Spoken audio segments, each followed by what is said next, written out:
जय सच्चिदानंद.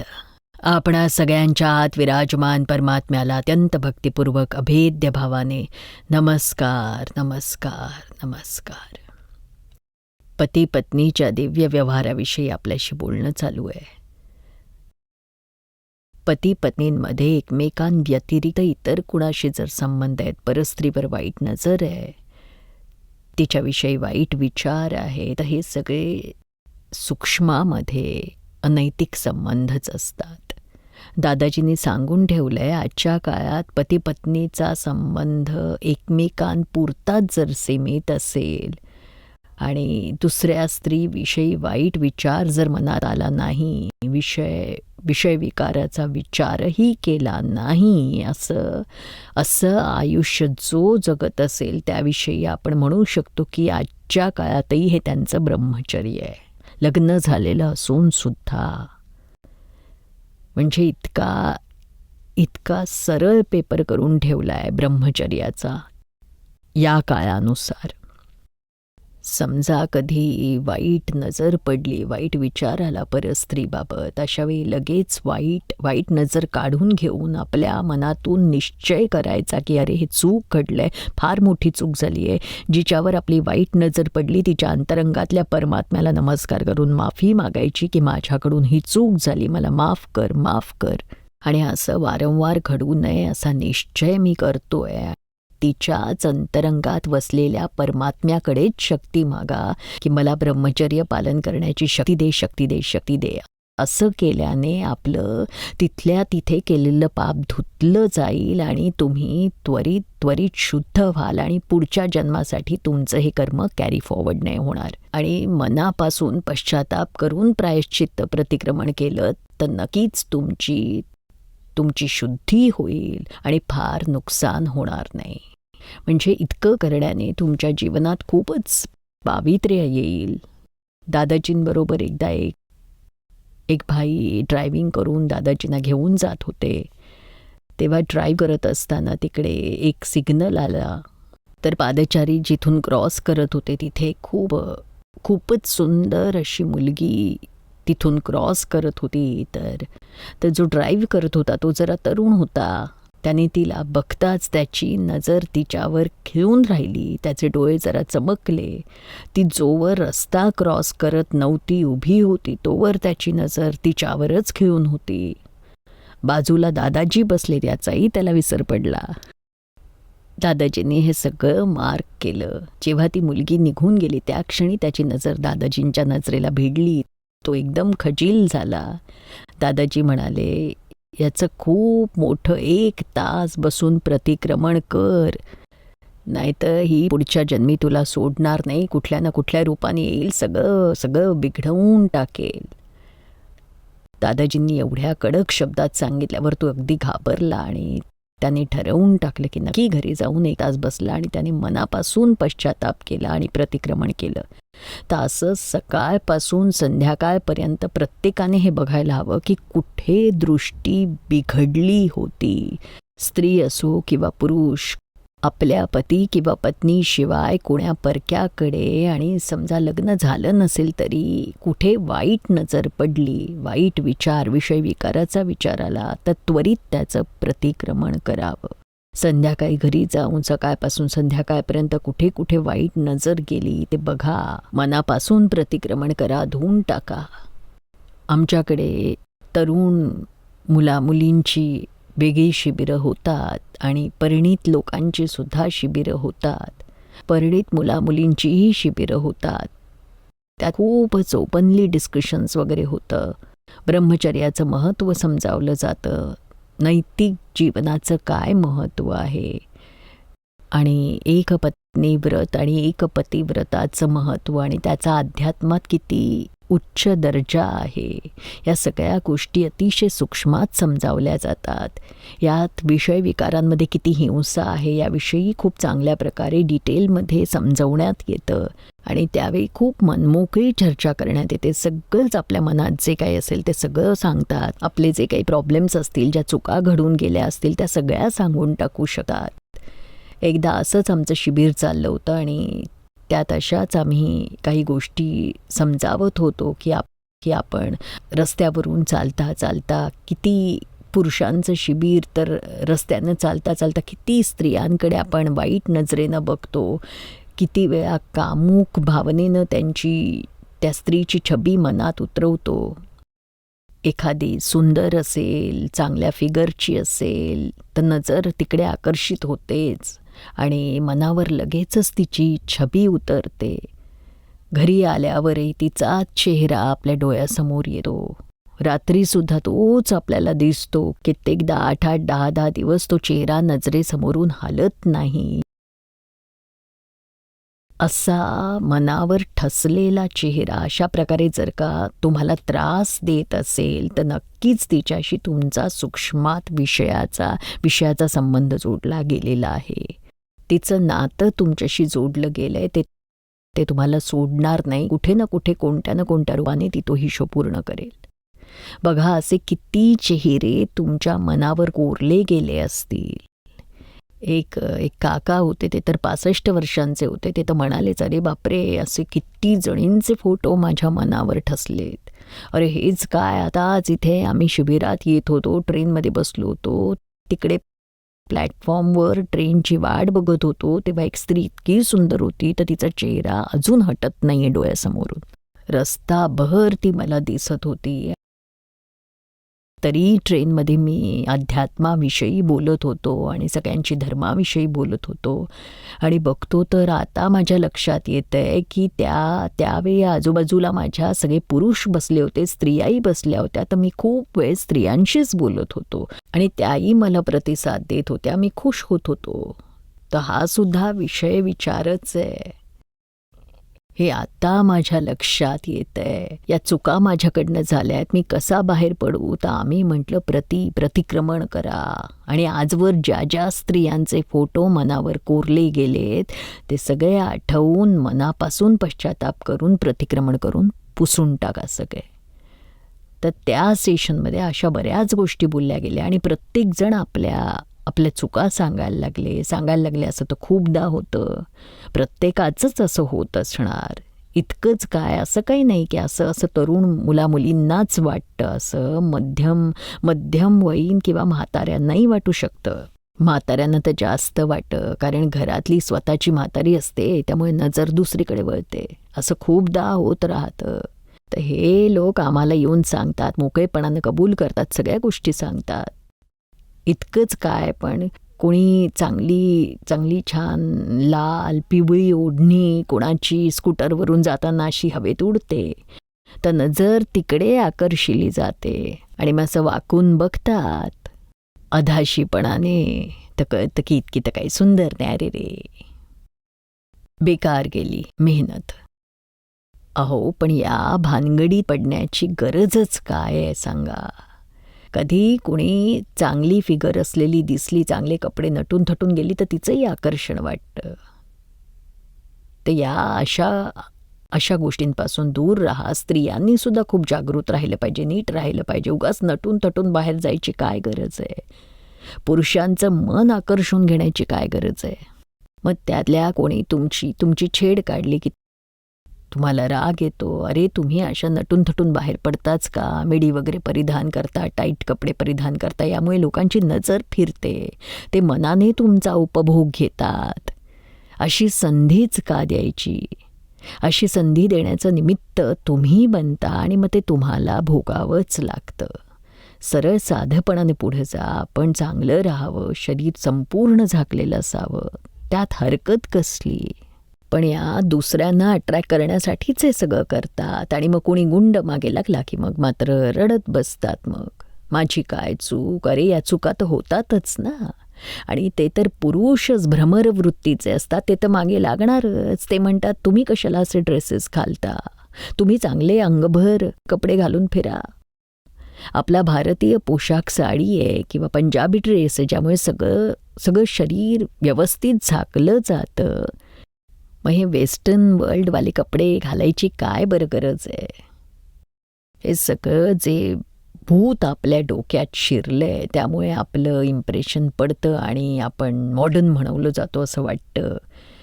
हे खूळ काढून टाकून आता हे खूळ भरवा की आपले संस्कार, वागणूक, सात्विकता, पवित्रता याच गोष्टींनी चांगलं इम्प्रेशन पडतं. एक दिवस असा येईल की सगळे आजकालचे युवक जे अशा भ्रमर वृत्तीचे आहेत, अशी चमक बघून एकदम हुरळून जातात, याच लोकांना या सगळ्याचा उबग येईल. एवढा त्याच्या भपक्याचा भडीमार होत राहील ज्यामुळे त्यांना तिटकारा येईल. आणि मग पुन्हा जुन्या गोष्टी, पावित्र्य, सात्विकता, शुद्ध चारित्र्य याचं मूल्य वाढेल. कारण प्रत्येकाचं एक लिमिट असतं. लिमिटच्या बाहेर कुठवर माणूस जाऊ शकतो. म्हणून तो दिवस दूर नाही आहे. सगळे लोक यालाही कंटाळतील. त्यामुळे पावित्र्याची किंमत त्यांना कळेल. तुम्ही बघा, पुरुष लोक सगळ्यांना मुलींबरोबर मजा करायची आहे, पण जर का लग्नाची वेळ आली तर कशी मुलगी शोधतात बरं? ते कुमारिका शोधतात ना. तर हे जग हे असंच असतं. मुलींनी खूप समजूतदारपणे वागायला हवं. आपलं चारित्र्य, आपला भूतकाळ अतिशय स्वच्छ आणि पेटी पॅक ठेवायला हवा. त्यावर शिंतोडे उडता कामा नयेत. आजकालच्या मुलींना हे समजत नाही आणि मजा तर अगदी सहज करतात. असं करू नये काय? अशा विषय विकारांमुळे मनाला फार तडे जातात. मन शुद्ध करण्यासाठी, चित्ताला एकाग्र करण्यासाठी फारच पुरुषार्थ करावा लागतो.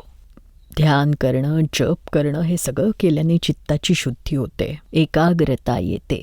बघा, आजकालची मोठी मुलं, लहान मुलं अभ्यासात खूप मागे पडतात, लक्षात राहत नाही म्हणतात. तर आम्ही त्यांना म्हणतो का क्रिकेटचे सगळे रन्स वगैरे कोणी किती केव्हा रन्स काढले वगैरे कसं लक्षात राहतं सांगा? शिवाय फिल्म्समधले डायलॉगही सगळे आठवतात. तिथे कसं काय बरं सगळं आठवतं आणि अभ्यासाचंच कसं आठवत नाही? त्याचं कारण असं आहे की त्यात इंटरेस्ट असतो, तिथे तुमचं लक्ष बरोबर केंद्रित होतं आणि अभ्यासात मात्र होत नाही. तिथे भटकतं चितं गेम्समध्ये, फिल्म्समध्ये किंवा क्रिकेटमध्ये.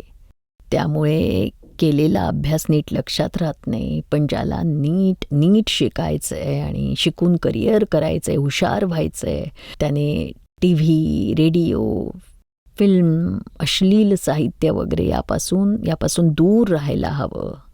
त्यात आजकाल तर इंटरनेटने सुद्धा धुमाकूळ घातला आहे. सर्वसामान्य लोकांना अश्लील साहित्य, अश्लील पिक्चर्स वगैरे दाखवून आणि आपली भारतीय संस्कृती संपुष्टात आणलेली आहे, सत्यानाश केलेला आहे. आधीपेक्षा जास्त दिवसेंदिवस या सगळ्या साधनांमुळे आणखीनच बिघडत चाललं आहे. लोकांना अशा नरकात टाकणारी साधनं आणखीनच वाढत आहेत. म्हणून या अशा साधनांचा उपयोग चांगल्यासाठी करा, पडण्यासाठी नाही तर उभं राहण्यासाठी करा. हीच साधनं तुम्हाला वर नेऊ शकतात आणि खाली पाडू शकतात. तर जो समजूतदार असेल त्याने वरती चढण्यासाठी याचा उपयोग करावा, चांगल्या कामासाठी. अशा वाईट कामासाठी करून काहीच फायदा नाही आहे. पण काळच असा आला आहे की एकमेकांना उकसवून, एकमेकांना मानसिकरित्या डिस्टर्ब करतात. कॉलेजमध्ये, शाळेमध्ये अशा गोष्टी होत असतात. ऑफिसमध्ये कुठेही जा, सगळे जरा एकत्र जमले की अशाच गोष्टी बोलत राहतात. हे असंच अश्लील गोष्टी सगळ्या बोलतात. त्यामुळे वातावरण आणखी बिघडतं. वातावरण पवित्र असेल अशा जागी जा, सत्संगाला जा, खरं शास्त्र वाचा, देवळात जा.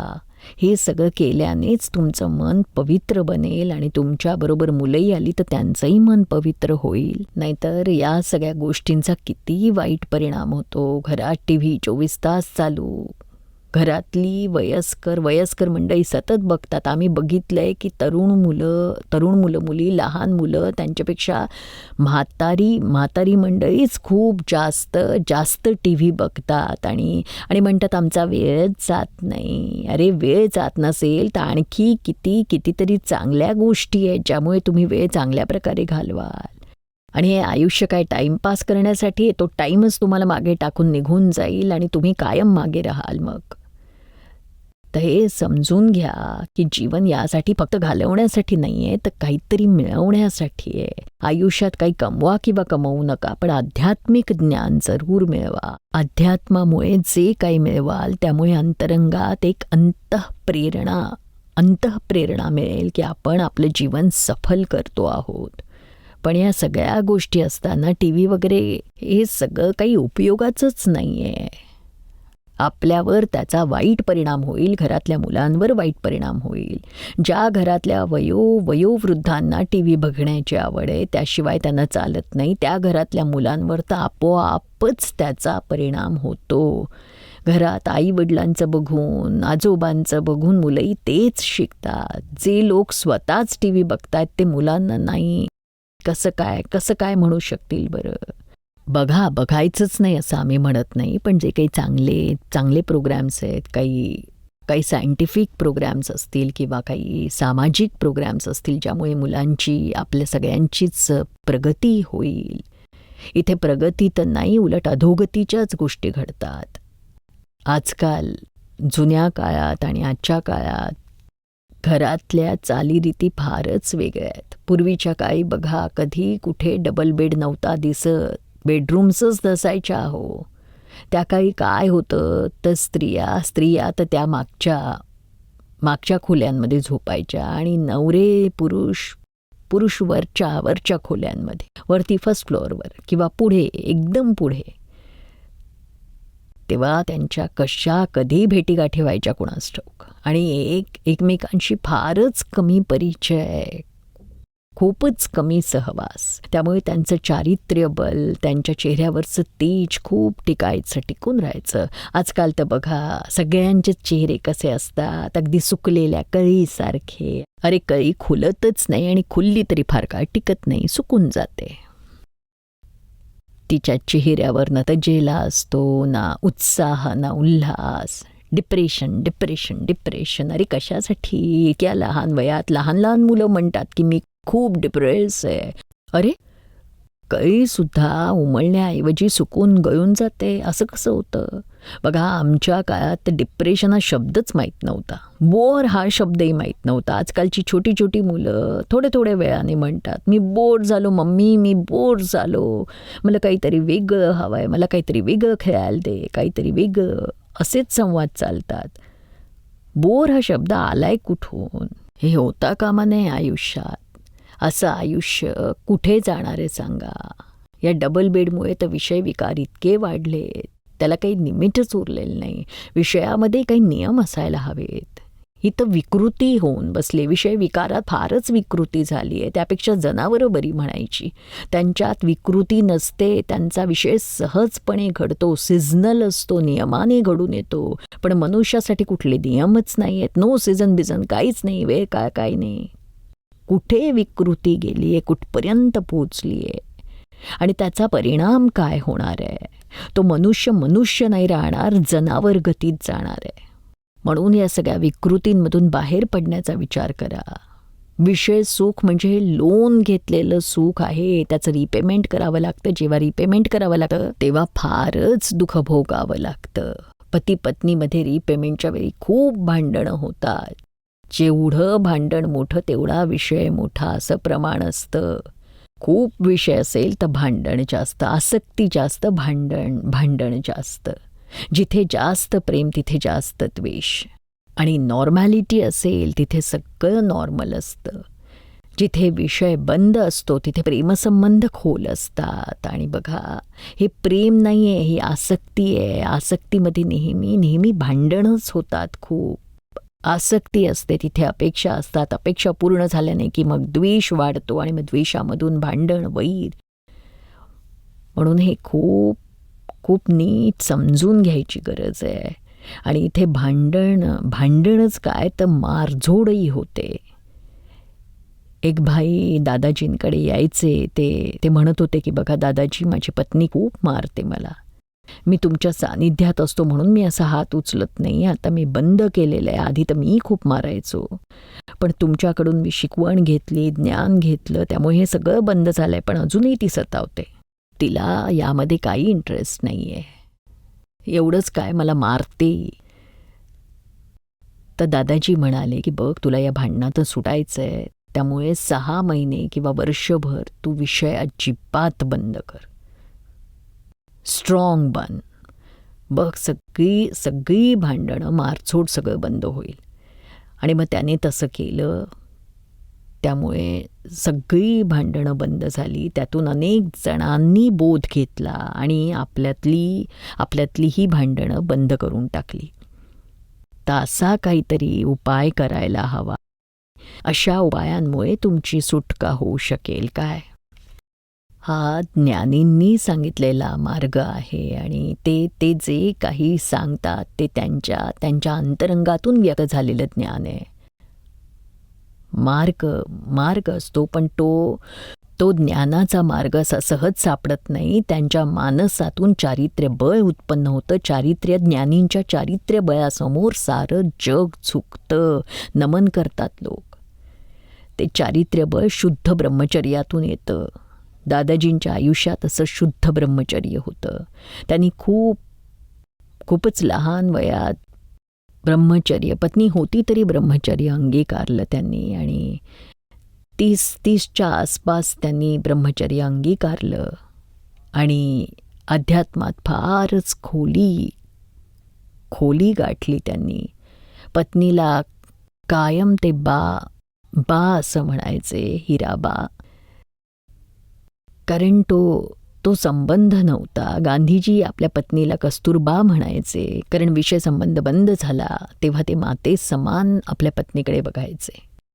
श्रीमद राजचंद्र जे महान ज्ञानी होऊन गेले सौराष्ट्रांमधले, त्यांनी स्वतःविषयी सांगितलंय की ते विवाहित होते आणि कुणीतरी विचारलं, तुमचं लग्न झालेलं आहे का? तर तुम्हाला विषयाबाबत निर्बंध काय आहेत? आपण तर महान ज्ञानी आहात.